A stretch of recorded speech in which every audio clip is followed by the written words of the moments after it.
আপনাৰ সাহস আছে আপনি কোনো হৰে কৃষ্ণ পাঠক যাৰ উঠ টেপলে গাখীৰ ওলাই এই বাচ্চা বাচ্চা ল'ৰা কেইটাক লৈ আমাক ৰাজনীতি নকৰিব। গতিকে স্পষ্ট কৰি দিওঁ আজি এই সাংবাদিক যাৰা দিছে প্ৰমোদ বৰা ডাঙৰীয়াক যে এই উচ্ছেদ ৰাজনীতি আপোনালোক অতি সোনকালে বন্ধ কৰক, অন্যথা এই বিটিচিৰ পুনৰবাৰ উত্তপ্ত হ'ব গৈ আছে।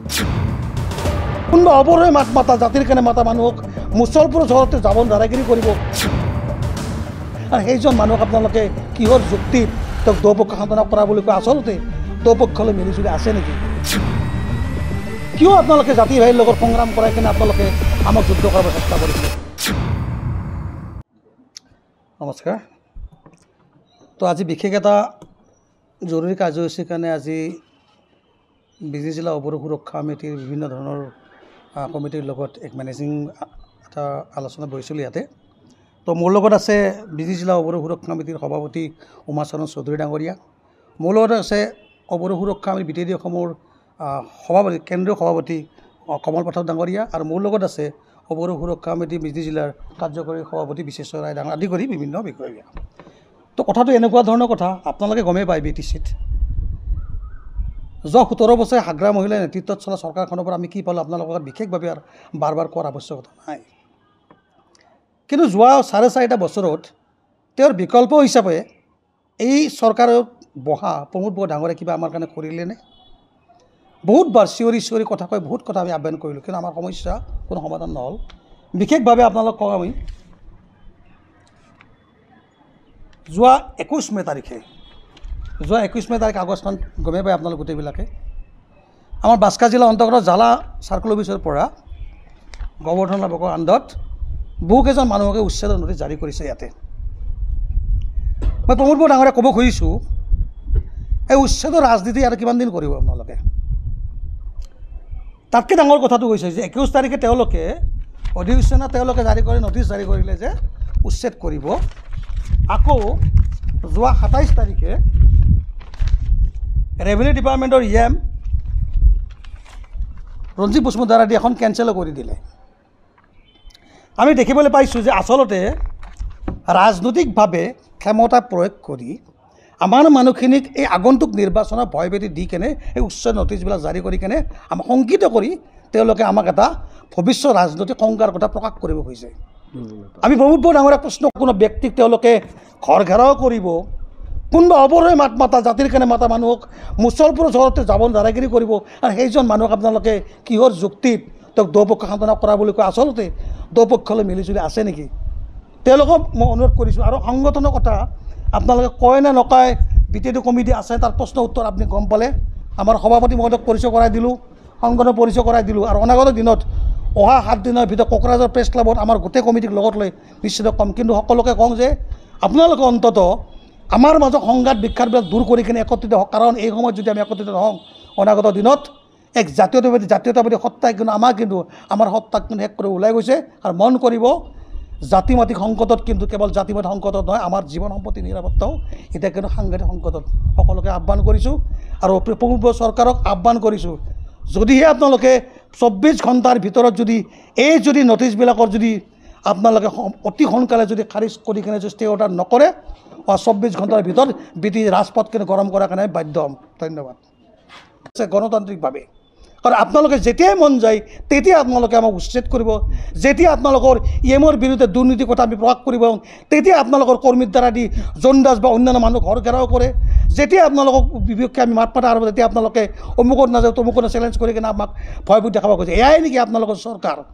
আপুনি কেনেকৈ ক'ম আপোনাৰ যে হাগ্ৰা মহিলাৰে আপুনি তাতকৈ আমাৰ ডিজিটেলত ছ'চিয়েল বনোৱা চৰকাৰ বুলি কেনেকৈ কওঁ? আপোনাৰ মানে ঘৰ ঘেৰাও কৰে, আপোনাৰ মানে দাদাগিৰি কৰে, এয়াৰ অৰাজকতা নে গুণ্ডাৰাজ, এই কথা ৰাইজে বুজিবলৈ বাকী নাই। এই সদায় ৰাইজক স্পষ্ট কৰি দিছোঁ। এতিয়াও প্ৰত্যেকটা দলংগত আমি আহ্বান কৰিছোঁ যে আপোনালোকৰ এই অধিকাৰকে সাব্যস্ত কৰাৰ অন্ততঃ এই দলসমূহ পৰিহাৰ কৰি অৰাজনৈতিকভাৱে আমি একত্ৰিত সংগ্ৰাম কৰাৰ জৰুৰী আৱশ্যক আহি পৰিছে। গতিকে APPL হওক PPF যিয়ে নহওক কিয় আমাক কি সুফল কাম কৰিব আমি বুজিবলৈ বাকী নাই। আমি ঐক্যতা আমাৰ যথেষ্ট জৰুৰী আছে। সেয়ে শেষত এই উচ্ছেদৰ জাননীৰ এই কাগজবিলাকৰ আলুখুন্দাৰ পৰা আৰম্ভ কৰি বঙাইগাঁও ডিষ্ট্ৰিক্ট, কোকৰাঝাৰ ডিষ্ট্ৰিক্টত এতিয়ালৈকে 726খন নটিচ জাৰি কৰিছে, কিন্তু বাস্কাৰ জালা চাৰ্কুলৰ পৰা মাত্ৰ এই 10-12খন চাৰ্কুলে বৰ্তমান নটিচ কৰি ৰাইজক দেখুৱাইছে। এয়াই কিন্তু বুজিব সংখ্যালঘু মানুহক কথা ক'ব খুজিছোঁ যে এয়াই কিন্তু আৰম্ভণি। আপোনালোকে যদিহে APPL চৰকাৰক যদি পুনৰবাৰ আপোনালোকে ৰাজসিংহত বহে, মন কৰিব আপোনালোকে কেৱল মাটি যোৱাই নহয়, আপোনালোকে ডিটেনশ্যন কেম্পত যোৱাৰ কাৰণে প্ৰস্তুত থাকক। আৰু দ্বিতীয় কথা, ৰাকেশ ব্ৰহ্ম ডাঙৰীয়াকো আজি এই প্ৰেছমিট স্পষ্ট কৰি দিছোঁ, যদি আপোনাৰ সাহস আছে, আপুনি কোনোবা হৰে কৃষ্ণ পাঠক যাৰ উৎটেপলে গাখীৰ ওলাই এই বাচ্চা ল'ৰাকেইটাক লৈ আমাক লগত ৰাজনীতি নকৰিব, কাৰণ এই ৰাজনীতিয়ে আপোনাৰ কাৰণে লাভদায়ক নহয়, ক্ষতিকাৰক। দ্বিতীয় কথাটো এনেকুৱা কথা, যোৱা সিদিনাখন মুছলপুৰ প্ৰেছ ক্লাবত অৱৰো সুৰক্ষামে মাধৱ ৰাজবংশী পংকজ ডাঙৰীয়া এটা প্ৰেছ বিবৃতি সাংবাদিক মেল দিছিলে। এটা কথা কোৱাত মই খুবেই আন্তৰিক দুখ পাইছোঁ এইখনত, যে দুয়োপক্ষক সান্তনা দিয়াৰ কাৰণেহে আমি প্ৰেছ মিটটো দিছোঁ। মই তেখেতক ক'ব খোজোঁ, কোনোবা APPLৰ লিডাৰে মুখাবিন্দা ভদ্ৰলোকে অৱৰো হৈ মাত মতা কোনো ব্যক্ত কৰিব খোজোঁ, এই উচ্চত ৰাজনীতি কৰাৰ এই অভ্যাসটো আপোনাৰ হাগ্ৰা মহিলাৰ নিচিনাকৈ আপোনাৰ একেই অভ্যাস। আমি সকলো BTCত বসবাস কৰা মানুহখিনি অনুভৱ কৰোঁ যে আপোনালোকৰ দ্বাৰা আমি আমাৰ মাটি, আমাৰ ভাষা আৰু ল'ৰা ছোৱালী অভিযোগ কেতিয়াও সুৰক্ষিত নহয়। আপোনালোকে জানে, যোৱা আজি কিছুদিন আগৰ পৰা মুছলপুৰত EM ভেটেৰিনেৰী ডিপাৰ্টমেণ্টৰ EM ৰাকেশ ব্ৰহ্মক এটা প্ৰশ্ন কৰিছিলোঁ। আমি লক্ষ্য কৰিছোঁ যে সেই ৰাকেশ ব্ৰহ্ম ডাঙৰীয়াই তেওঁ প্ৰশ্নলৈ উত্তৰ দিব নোৱাৰে। তেওঁৰ কেইটামান চেলা চামুণ্ডা বুলিয়ে ক'বলৈ বাধ্য হৈছোঁ যে তেওঁৰ নতুন কৰ্মীয়ে জানি আপোনাৰ হৰে কৃষ্ণ পাঠকৰ দ্বাৰা তেওঁ কি কৰিছিলে, আমাক কাউণ্টাৰ আৰম্ভ কৰিছিলে। কিয় APPLৰ বৃহৎ দল বুলি কয় ৰাজনৈতিকভাৱে, কেৱল মাত্ৰ হৰে কৃষ্ণ পাঠক আৰু মৃন্ময় দত্ত নামৰ এই দুজনেই কেৱল মাত্ৰ স্পক্স পাৰ্চন নেকি APPLৰ? তেওঁলোকৰ বেলেগ স্পক্স পাৰ্চন তেওঁলোকৰ নাই নেকি? কিয় আপোনালোকে জাতি ভাইৰ লগত সংগ্ৰাম কৰাই কিনে আপোনালোকে আমাক যুদ্ধ কৰাব চেষ্টা কৰিছে? সেই হৰে কৃষ্ণ পাঠক আৰু মৃন্ময় দত্তক ক'ব খোজোঁ, আপোনালোকে কাৰ কাৰণে, কিহৰ স্বাৰ্থত আপোনালোকে নিজৰ স্বাৰ্থ সুবিধা পালন কৰাৰ কাৰণে আপোনাৰ আক্ৰমণ আৰম্ভ কৰিছে? আপোনালোকে জানি দিওঁ আপোনালোকক, এই হৰে কৃষ্ণ পাঠক প্ৰাক্তন ছাত্ৰ সন্থাৰ সম্পাদক বাস্কাৰ জিলাৰ, আজি তেখেতে তেওঁৰ চুইফ্ট গাড়ীখনৰ নাম্বাৰ প্লেট খুলি থৈ কেনে বাস্কাৰ জিলাত অপেন তেওঁ ঘূৰি ফুৰি আছে। কিয় প্ৰশাসন নাই নেকি? কালি তেওঁৰ গাড়ীৰ দ্বাৰাই যদি কোনোবা মানুহ তেওঁ যদি এক্সিডেণ্ট যদি হৈ যায়, সেই গাড়ীখন বিচাৰি পাবনে? এয়া প্ৰমোদ বড়ো ডাঙৰীয়া চৰকাৰৰ এয়া অৰাজকতা নহয় নেকি? আমাৰ ক্ষেত্ৰত যদি সকলো নিয়ম যে প্ৰযোজ্য হয়, তেওঁলোকৰ ক্ষেত্ৰত প্ৰযোজ্য কিয় নহয়? মন কৰিব আপোনালোকে। আমি আগতে কৈছোঁ যে আমি কোনো ৰাজনৈতিক সিদ্ধান্ত লোৱাৰ কাৰণে আমি কোনো আহ্বানে কৰা নাই, কাৰণ আমি ৰাজনৈতিকভাৱে কোনো পৰিপক্ক আমি হোৱাই নাই। কিন্তু MP নৱকুমাৰ শৰণীয়াৰ দ্বাৰা দি আগবঢ়াৰ চেষ্টা আমাৰ কৰিছিল, তাতো আমাৰ মতবিৰোধ কিছুমান আছে। গতিকে স্পষ্ট কৰি দিওঁ আজি এই সাংবাদমেলত যাৰা দি যে প্ৰমোদ বড়ো ডাঙৰীয়াক যে এই উচ্চতৰ ৰাজনীতি আপোনালোকে অতি সোনকালে বন্ধ কৰক, অন্যথা এই BTCৰ পুনৰবাৰ উত্তপ্ত হ'ব গৈ আছে।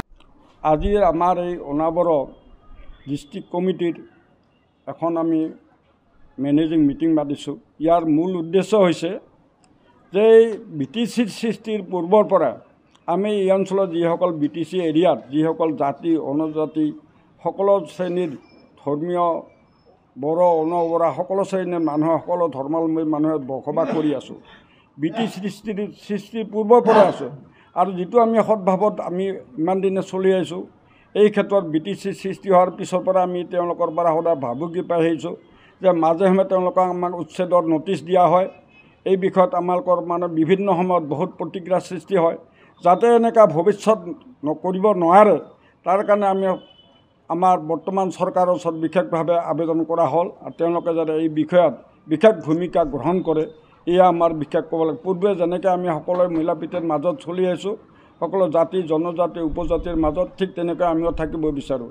এইখিনি আৰু সকলো জাতিৰ মাজত যাতে সকলোৰে ক্ষমতা সম্পন্ন থাকে, সকলোৰে ভূমি অধিকাৰ থাকে, মৌলিক অধিকাৰ থাকে, এইবিলাক আমি বা চাকৰি বাকৰি আমাৰ সুবিধা থাকে, অৰ্থাৎ অধিকাৰ থাকে, এইটো আমি বিচাৰোঁ। এইখিনি আমাৰ চৰকাৰৰ ওচৰত ক'বলগীয়া বিশেষ অনুৰোধ, যাতে এই বিষয়ত তেওঁলোকে বিশেষ গুৰুত্ব আৰোপ কৰি ব্যৱস্থা লয়, যে এইটোৱে আমাৰ আজিৰ তাৰিখত যিটো আমাৰ মেনেজিং কমিটি, যিটো আমাৰ অৱৰো সুৰক্ষা সমিতি কমিটিৰ পৰা মই প্ৰেচিডেণ্ট হিচাপে, জিলা কমিটিৰ প্ৰেচিডেণ্ট হিচাপে, চিৰাং জিলা কমিটিৰ প্ৰেচিডেণ্ট হিচাপে মই এইখিনিয়ে মোৰ বক্তব্য প্ৰদান কৰিলোঁ।